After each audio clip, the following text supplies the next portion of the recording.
Very good morning all of you. हम हिंदी में निबंध के बारे में पिछले लेक्चर्स में चर्चा कर रहे थे, जिसमें हमने दो ऐसे इसको डिस्कस कर लिया था। और आज जिस टॉपिक को हम पढ़ने वाले हैं वो है भारत में आतंकवाद, टेररिज्म इन इंडिया। तो ये टॉपिक आपसे लगभग सभी कंपटीशन एग्ज़ाम्स में पूछा गया है।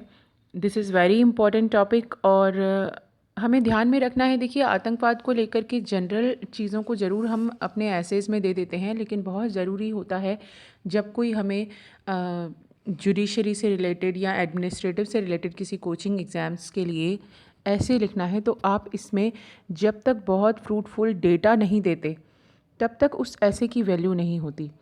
तो किसी भी टॉपिक से संबंधित हमारी जो ज़्यादा से ज़्यादा जानकारी है वो ही हमें ऐसे लिखते समय काम आती है।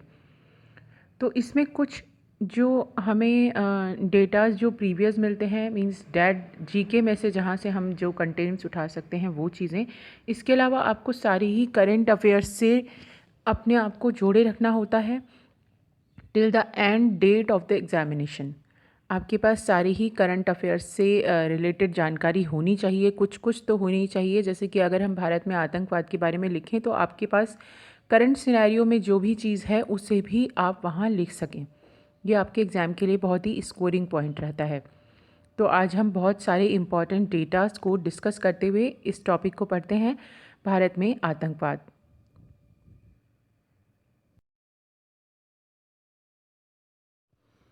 कुछ पॉइंट्स में हम ये देख लेते हैं कि आतंकवाद है क्या। देखिए, इन पॉइंट्स को पढ़ने से पहले हम कुछ जनरल बात कर लें।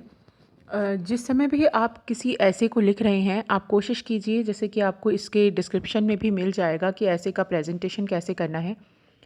तो आप 8 से 10 इम्पॉर्टेंट पॉइंट्स बना के उसको भूमिका से पहले आप लिखिए। पॉइंट्स में सबसे इम्पॉर्टेंट हाईलाइट करने वाली जो चीज़ें हैं उसको 1 2 3 4 भले आप ना डालें, किसी भी तरह का साइन या डॉट मेंटेन कर दें, और उसके साथ में आप 5-7 पॉइंट्स जो हैं वो इम्पॉर्टेंट उस ऐसे को लेते हुए लिखिए, जिससे कि आपका ऐसे बाकी सब के रिटन प्रेजेंटेशन से बहुत डिफरेंट लुक देगा। तो आज हम सबसे पहले जो पढ़ने जा रहे हैं वो कुछ इम्पॉर्टेंट पॉइंट्स जो कि आतंकवाद को लेके हैं। तो सबसे पहले जानते हैं हम कि आतंकवाद है क्या।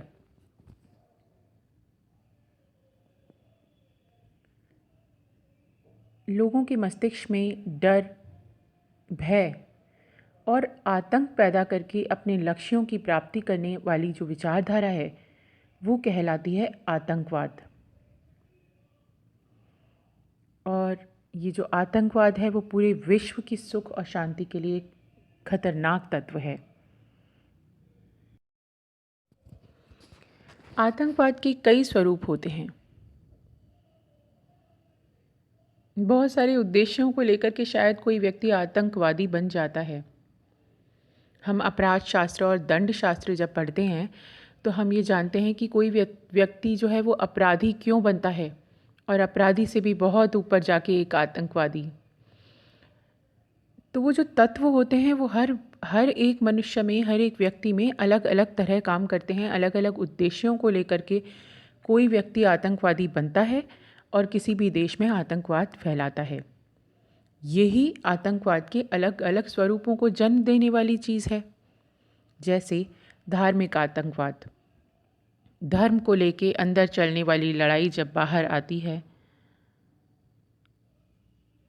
और विभत्स रूप में बाहर आती है तो क्या बन जाता है? धार्मिक आतंकवाद। वैचारिक आतंकवाद, जहाँ दो विचारधाराएं एक दूसरे से मेल नहीं खाती। राज्य प्रायोजित आतंकवाद, नार्को आतंकवाद, पर्यावरण आतंकवाद, साइबर आतंकवाद और आत्मघाती आतंकवाद। ये कुछ स्वरूप हैं आतंकवाद के जो हमारे सामने कई कई तरह से आ सकते हैं। इनको आगे हम डिस्कस करेंगे।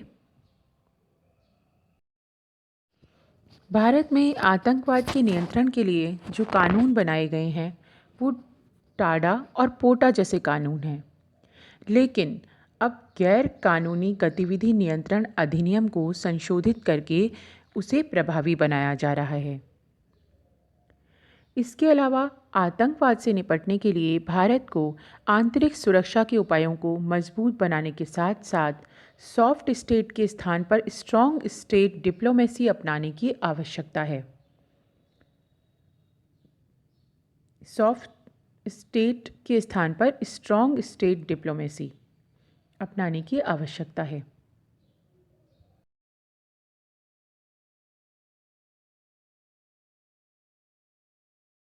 हार्वर्ड विश्वविद्यालय की एक शोध रिपोर्ट के अनुसार जिहाद के नाम पर हो रही इस्लामिक कट्टरपंथी आतंकवादी घटनाएं सर्वाधिक विध्वंसकारी सिद्ध हुई हैं। जिहाद के नाम पे जो आतंकवादी घटनाएं की जाती हैं, जिसके बारे में हम आज भी मीडिया के माध्यम से बहुत कुछ जान पाते हैं, बहुत कुछ देख रहे हैं हम अपनी आंखों के सामने कि कैसी कैसी विध्वंसकारी गतिविधियां हो रही हैं, तो ये इस्लामिक कट्टरपंथियों द्वारा की जा रही हैं जिहाद के नाम पर, यानी धार्मिक आतंकवाद हो गया ये। अब इस पर हम विजय कैसे प्राप्त करें, किस तरह आतंकवाद को किसी देश से ख़त्म किया जाए? तो आतंकवाद से निपटने के लिए हमें त्रिस्तरीय रणनीति को अपनाना चाहिए। अंतर्राष्ट्रीय स्तर पर, दूसरा राष्ट्रीय स्तर पर और तीसरा सामाजिक स्तर पर व्यक्तिक और सामूहिक प्रयास, यानी हर तरह से हर एक व्यक्ति का मिलजुल के एकजुट होना। विश्व बंधुत्व के लेवल पर जाकर बात हुई व्यक्तिक प्रयास और सामूहिक प्रयास से शुरू होकर अंतर्राष्ट्रीय स्तर पर जाकर के ख़त्म हुई। इसका मतलब ये हुआ कि अगर केवल अंतर्राष्ट्रीय स्तर पर प्रयास किए जाएं, कुछ नहीं हो पाएगा। केवल राष्ट्रीय स्तर पर प्रयास किए जाएं, कुछ नहीं हो पाएगा। या केवल सामाजिक व्यक्तिक स्तर पर प्रयास किए जाएं, कुछ नहीं हो पाएगा। इन सब चीज़ों को मिला जुला के एक शक्ति बनाई जानी चाहिए, रणनीति बनाई जानी चाहिए। केवल इसी आधार पर प्रत्येक देश आतंकवाद से निपट सकता है।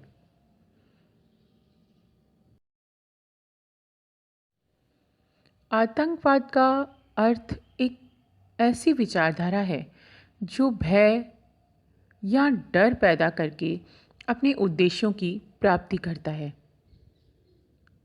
आतंकवाद आज एक राजनीतिक, धार्मिक और वैश्विक समस्या के रूप में सर्वत्र मौजूद हो गया है।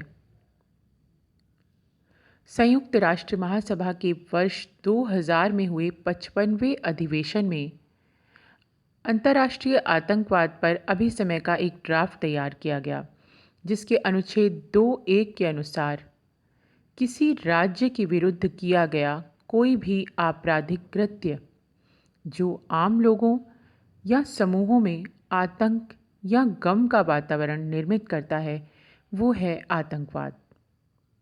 इसमें किसी की मृत्यु, चोट, निजी या सार्वजनिक संपत्ति की हानि शामिल है।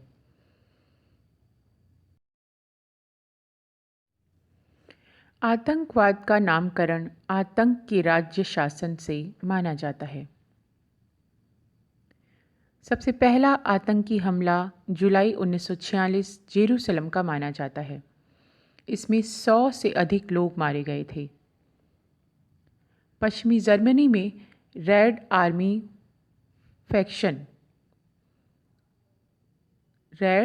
फैक्शन की 1960 के दशक की जो गतिविधियां हैं, उनको प्रारंभिक अंतर्राष्ट्रीय आतंकवादी गतिविधियां माना जाता है। और इस्लामिक कट्टरवादी विचारधारा ने तालिबान और अल-कायदा के ओसामा बिन लादेन को आतंक का एक पर्याय ही बना दिया है।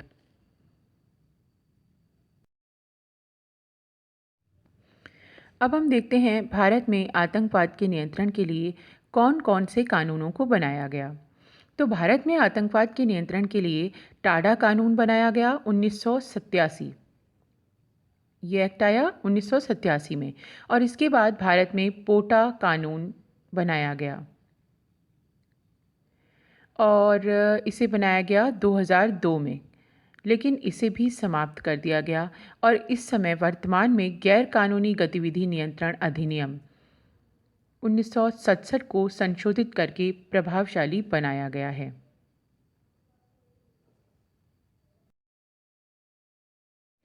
अब हम पढ़ने वाले हैं टाइप्स ऑफ टेररिज्म, यानी कि आतंकवाद के विभिन्न प्रकार, जिनको हमने अभी स्टार्टिंग में पॉइंट्स में देखा था। उसके बारे में हम थोड़ा थोड़ा समझ लेते हैं और उसके कुछ एग्जाम्पल्स भी देख लेते हैं।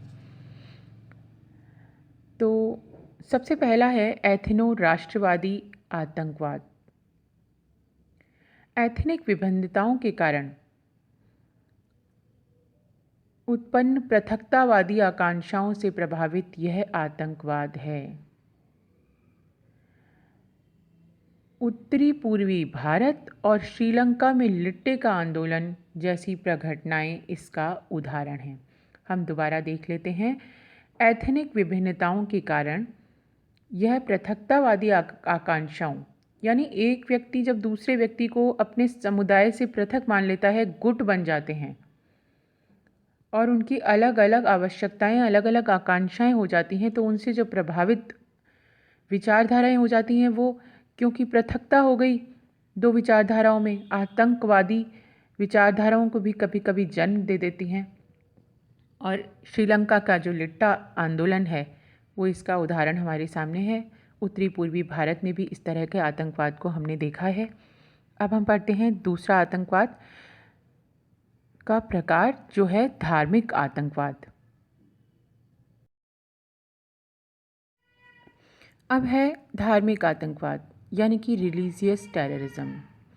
धार्मिक भावनाओं और स्वधर्म केंद्रवाद, इसके अलावा कट्टरतावादी प्रवृत्तियों के परिणाम स्वरूप ये आतंकवाद जन्म लेता है। जैसे कि इस्लामिक आतंकवाद वैश्विक स्तर पर अल-कायदा, तालिबान, लश्कर-ए-तोयबा, सिमी जैसे संगठन इससे प्रेरित हैं। एक बार दोबारा हम देख लेते हैं। धार्मिक आतंकवाद पढ़ रहे हैं हम। ये धार्मिक भावनाओं, स्वधर्म केंद्रवाद, इसका अर्थ होता है कि अपने धर्म पर ही केंद्रीकरण करना, अपने धर्म को ही सबसे ऊंचा मानना और दूसरे के धर्मों को निकृष्ट मानना, धार्मिक विभिन्नता और अपने धर्म को लेके जो कट्टरवादी प्रवृत्ति किसी इंसान के दिल में होती है, उसी के परिणाम स्वरूप यह आतंकवाद जन्म लेता है। तो इसके उदाहरण हैं इस्लामिक आतंकवाद। वैश्विक स्तर पर अल-कायदा, तालिबान, लश्कर-ए-तोयबा और सिमी, ये सारे संगठन धार्मिक आतंकवाद के उदाहरण हैं। अब हम पढ़ते हैं वैचारिक आतंकवाद क्या होता है। भारत में वामपंथी विचारधारा से प्रेरित होने वाले आतंकवादी संगठन यथास्थिति के विरुद्ध तथा परिवर्तन के लिए अभियान चलाते हैं। जर्मनी का नाजीवाद, इटली का फासीवाद और अमेरिका का के और डेनमार्क का ग्रीन जैकेट्स वैचारिक आतंकवाद के उदाहरण हैं। इसे भी हम रिपीट कर लेते हैं क्योंकि ये कंटेंट्स आपके लिए बहुत ही ज़्यादा ज़रूरी हैं, याद रखना। इनको याद रखने से एग्ज़ाम में बहुत स्कोरिंग रहेंगी ये सब चीज़ें, अगर आप ये लिख पाते हैं। तो हम इसे एक बार और पढ़ लेते हैं। वैचारिक आतंकवाद पढ़ रहे हैं हम। और भारत में वामपंथी विचारधारा से प्रेरित होने वाले आतंकवादी संगठन यथास्थितिवाद के विरुद्ध और परिवर्तन के लिए ये अभियान चलाते हैं। जर्मनी का नाजीवाद, इटली का फासीवाद, अमेरिका का के और डेनमार्क का ग्रीन जैकेट्स वैचारिक आतंकवाद के उदाहरण हैं। अब हम पढ़ रहे हैं राज्य प्रायोजित आतंकवाद क्या होता है। यह विदेश नीति और कूटनीति के उद्देश्यों को पूरा करने के लिए प्रयासों का परिणाम होता है। शीत युद्ध के दौरान प्रायोजित आतंकवाद के अनेक उदाहरण मिलते हैं। भारत पाकिस्तान द्वारा प्रायोजित आतंकवाद से निरंतर पीड़ित है। स्टेट स्पॉन्सर्ड टेररिज्म है ये। भारत और पाकिस्तान के बीच हम लगातार इसे देखते हैं। यह विदेश नीति और कूटनीति के उद्देश्यों को पूरा करने के लिए किए गए प्रयास होते हैं, उनका परिणाम होता है। लगभग शीत युद्ध की तरह काम करता है, जैसे कि आपने भारत और पाकिस्तान के बीच देखा है। क्या है? State sponsored terrorism. अब पढ़ते हैं अगला पॉइंट, जो कि है नार्को आतंकवाद।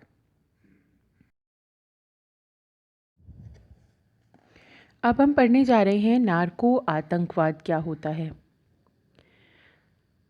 वो आतंकवाद जो मादक पदार्थों की तस्करी के परिणाम स्वरूप एक स्वरूप लेता है, वो होता है नार्को आतंकवाद। यह आतंकवाद मादक पदार्थों की तस्करी के परिणाम स्वरूप विकसित आतंकवाद का एक स्वरूप है और आतंकवाद का एक साधन भी है। नार्को आतंकवाद की अवधारणा का सर्वप्रथम प्रयोग पेरू के पूर्व राष्ट्रपति फर्नांडो बेलांदे टेरी ने 1983 में किया। मादक पदार्थों की तस्करी के दौरान और तस्करी के परिणाम स्वरूप जो घटित आतंकी घटनाएं होती हैं वो इसमें शामिल की जाती हैं। अब हम देखते हैं पर्यावरण आतंकवाद क्या होता है। पर्यावरण संरक्षण के लिए होने वाले आंदोलन इको टेररिज्म कहलाते हैं। वहीं पर्यावरण को जो नुकसान पहुंचाने वाली घटनाएं होती हैं वो कहलाती हैं पर्यावरण आतंकवाद। जैसे खाड़ी युद्ध के दौरान इराक के द्वारा कुवैत के 1000 तेल के कुओं में आग लगा दी गई थी। उससे संपूर्ण खाड़ी क्षेत्र भयंकर प्रदूषण में डूब गया था। तो ये होता है पर्यावरण आतंकवाद, एनवायरमेंटल टेररिज्म।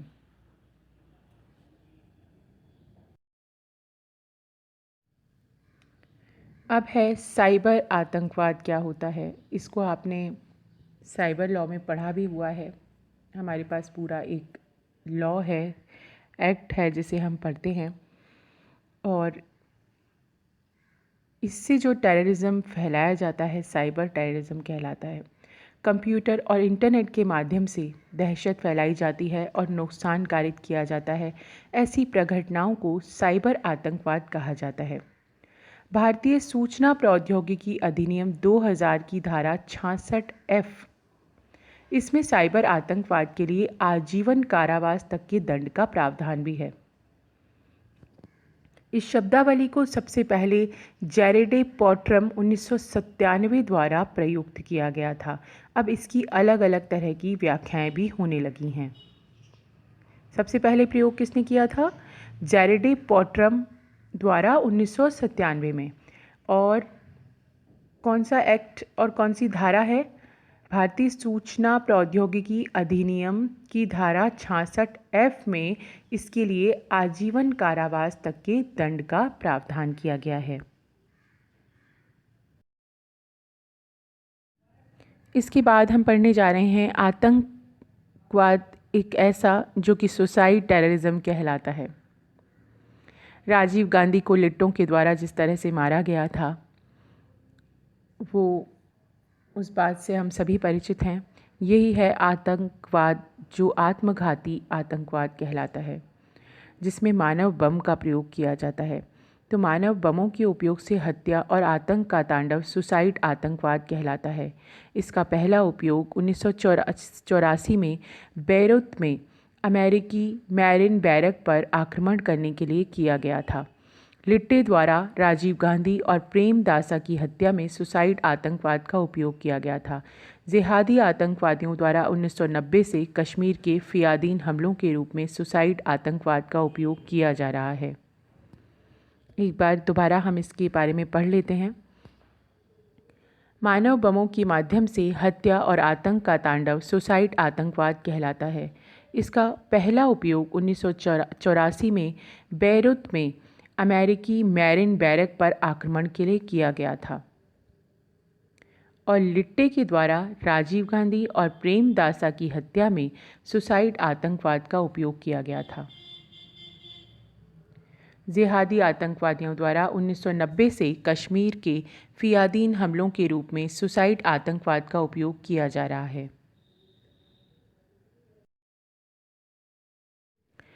आज विश्व के रंगमंच पर जिस भयावह प्रसंग का अवतरण हुआ है वो है आतंकवाद, जिसने आज संपूर्ण विश्व को अपने आगोश में ले लिया है। इससे दुनिया का प्रत्येक देश त्रस्त है। संपूर्ण मानवता का अस्तित्व खतरे में है और ये खतरा बढ़ता ही जा रहा है, क्योंकि हम इस तकनीक का इस्तेमाल मनुष्य की सृजनात्मक ऊर्जा को जागृत करने की बजाय उसको विकृत करने में लगे हुए हैं। आतंकवाद के इतिहास और इसकी परिभाषा के विषय के संदर्भ में स्पष्टतया कुछ भी कहना संभव नहीं है, वरन हम इसकी शुरुआत के अंश इज़राइल से मान सकते हैं। इज़राइल में हागा नाहन नामक एक संगठन, जिसकी स्थापना इज़राइल के उदय से पूर्व 1920 में ही हो गई थी। इस संगठन को ही आधुनिक धार्मिक आतंकवाद का पितृ संगठन माना जाता है। हागा नाह का संस्थापक एक कट्टरपंथी यहूदी ज़िबोलिस्की था, जिसने धार्मिक आतंकवाद के 5 बुनियादी सिद्धांत स्थापित किए थे। हम पढ़ रहे हैं आतंकवाद के इतिहास और परिभाषा के बारे में, तो हम इसे एक बार और रिपीट कर लेते हैं। This is very important content, आप सभी इसे याद कर लें। आतंकवाद की शुरुआत के अंश हम इज़राइल से मान सकते हैं। इज़राइल में हागा नाह नाम का एक संगठन था, जिसकी स्थापना इज़राइल के उदय से पूर्व 1920 में ही हो गई थी। इसी संगठन को आधुनिक धार्मिक आतंकवाद का पितृ संगठन माना जाता है, यानी कि जो धार्मिक आतंकवाद है उसको जन्म देने का जो संगठन है वो हागा नाह नामक संगठन है इज़राइल का। इसके जो संस्थापक हैं वो एक कट्टरपंथी यहूदी थे, जिनका नाम था ज़िबोलिस्की। ये जो कट्टरपंथी यहूदी ज़िबोलिस्की हैं, इन्होंने धार्मिक आतंकवाद के 5 बुनियादी सिद्धांत बताए थे, जिसे हम पढ़ लेते हैं, जिससे हम सब भी ये जागरूक हो सकें, हम ये जान सकें कि आखिर ये धार्मिक आतंकवाद के पीछे किस तरह की विचारधारा होती है जो काम करती है। तो ये जो 5 बुनियादी सिद्धांत हैं, इन्हें पढ़ते हैं अब हम।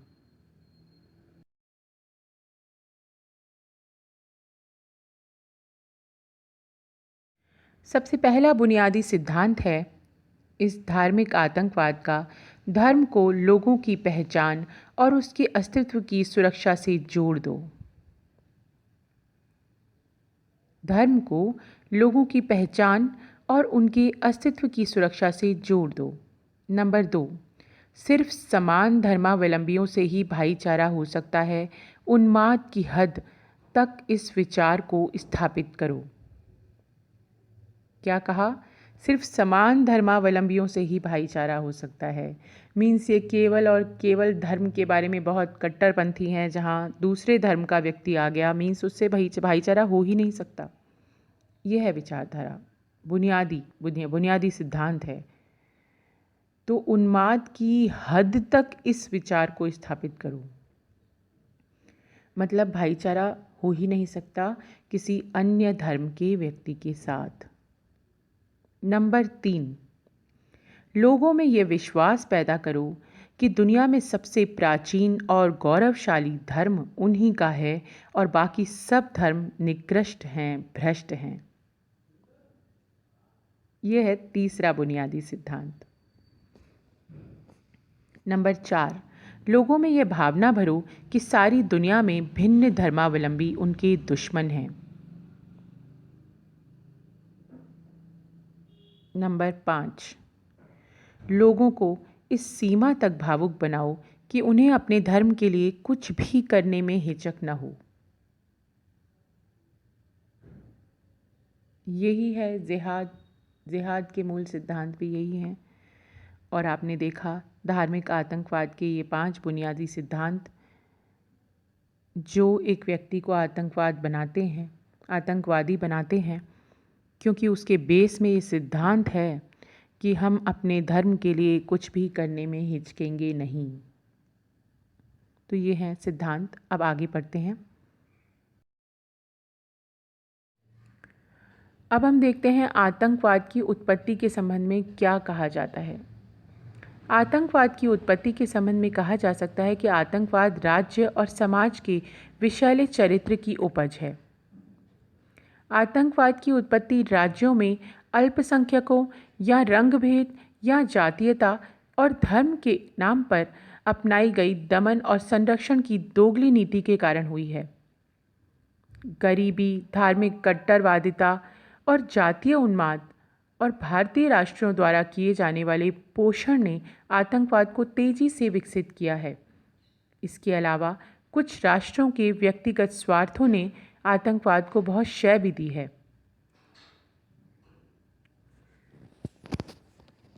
इसे हम रिपीट करके पढ़ते हैं।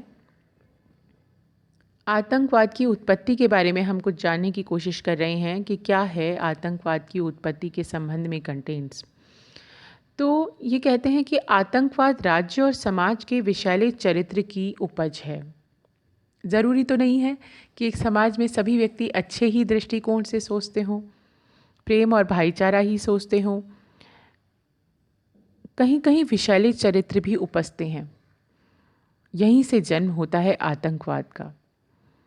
तो आतंकवाद की जो उत्पत्ति है वो राज्यों में अल्पसंख्यकों या रंगभेद, जातीयता और धर्म के आधार पर जो नीतियाँ होती हैं उसमें अगर दोगली नीति अपनाई जाती है, दमन या संरक्षण की नीति अपनाई जाती है, तो वहाँ से आतंकवाद जन्म ले लेता है। क्योंकि जहाँ भी कहीं अल्पसंख्यक हैं, इनसिक्योर महसूस करते हैं, वो इनसिक्योरिटी अल्पसंख्यक होने की हो सकती है, रंग भेद के आधार पर हो सकती है, जाति के आधार पर हो सकती है या धर्म के आधार पर हो सकती है। इनमें से किसी भी आधार पर अगर किसी देश या राज्य के द्वारा व्यक्तियों के साथ दोगली नीति को अपनाया जा रहा है, उनके साथ संरक्षण में समान व्यवहार नहीं किया जा रहा, तो एक जातीय उन्माद जन्म ले लेता है, धार्मिक कट्टरवादिता जन्म ले लेती है और इसी से जन्म हो जाता है विषैले चरित्रों का, जो बना देते हैं आतंकवाद को चारों तरफ विकसित, पल्लवित, पोषित हमारे आसपास फैला देते हैं। क्योंकि उनके अंदर एक बदले की भावना जन्म ले लेती है राज्य की दोगली नीतियों के कारण। तो ये है आतंकवाद की उत्पत्ति किसी राज्य या समाज में क्यों हो जाती है, इसका कारण। अब आगे हम देखते हैं कि इसके उदाहरण क्या हो सकते हैं। अभी हमने पढ़े धार्मिक आतंकवाद के बुनियादी सिद्धांत, और इन्हीं सिद्धांतों को इस्लामिक आतंकवादियों ने भी अपनाया है। आतंकवाद का सबसे पहले प्रयोग ब्रुसेल्स में दंड विधान को समेकित करने के लिए 1931 में बुलाए गए तीसरे सम्मेलन में किया गया था, जिसके अनुसार आतंकवाद जीवन, भौतिक अखंडता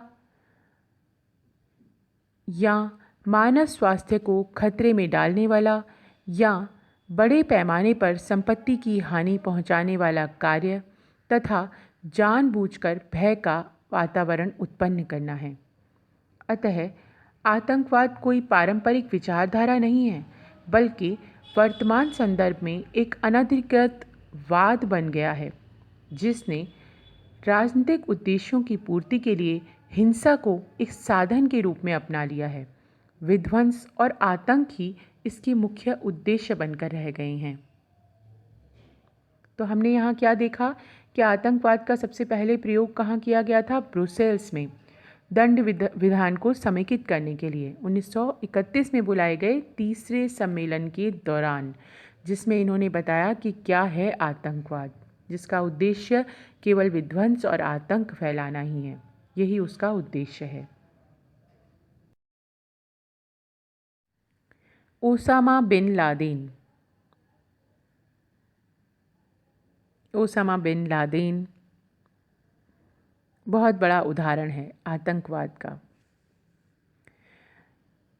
गरीबी, धार्मिक कट्टरवादिता, जातीय उन्माद और बाहरी राष्ट्रों द्वारा किए जाने वाले पोषण ने आतंकवाद को तेजी से विकसित किया, और कुछ राष्ट्रों के व्यक्तिगत स्वार्थों ने फिर इस आतंकवाद को शय भी दे दी। इसका उदाहरण क्या है? Osama bin Laden. क्योंकि शीत युद्ध के दौर में अमेरिका ने ओसामा बिन लादेन को रूस के विरुद्ध खड़ा कर दिया था और CIA ने उसे प्रशिक्षित किया था। लादेन ही अमेरिका की नाक का नासूर बन गया था। सीरिया और इराक में सक्रिय इस्लामिक स्टेट आतंकी संगठन, जो कि IAS, Islamic state of Iraq and Syria, नाम से भी ये कुख्यात है। इसको अमेरिका ने विश्व शांति के लिए खतरा भी बताया है।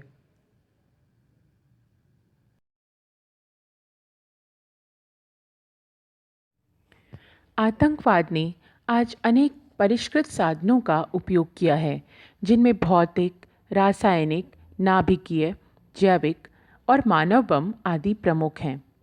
अत्याधुनिक घातक हथियारों के द्वारा आतंकवादी अपने अनुयायियों को बड़े पैमाने पर प्रशिक्षण देते हैं, जिसमें मानव बम और जैविक हथियार अत्याधुनिक परिकल्पना है। मानव बम के द्वारा किसी भी परिस्थिति में लक्ष्य को अंजाम दिया जा सकता है। वहीं जैविक हथियारों के द्वारा कहीं भी बैठे बैठे एक व्यापक स्तर पर तबाही मचाई जा सकती है।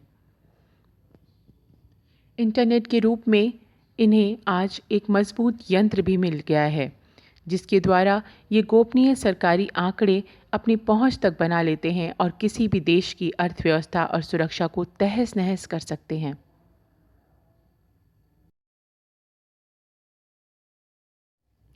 11 सितंबर सन 2001 11 सितंबर सन 2001 की घटना ने ये सिद्ध कर दिया है कि आतंकवाद कहीं भी अपनी पहुंच बना सकता है। इस घटना ने विकसित देशों के इस भ्रम को तोड़ दिया है कि उनके पास एक मजबूत और विकसित सुरक्षा कवच है। अब कोई भी देश आतंकवाद की पहुंच से दूर नहीं है। आतंकवाद रूपी वृक्ष की जड़ें हर देश में फैलती जा रही हैं। आज विश्व के अनेक ऐसे देश हैं जो जाति, वर्ग, संप्रदाय, धर्म या नस्ल के नाम पर पृथक राष्ट्र की मांग को उठा रहे हैं। रूस इसका सबसे बड़ा उदाहरण है।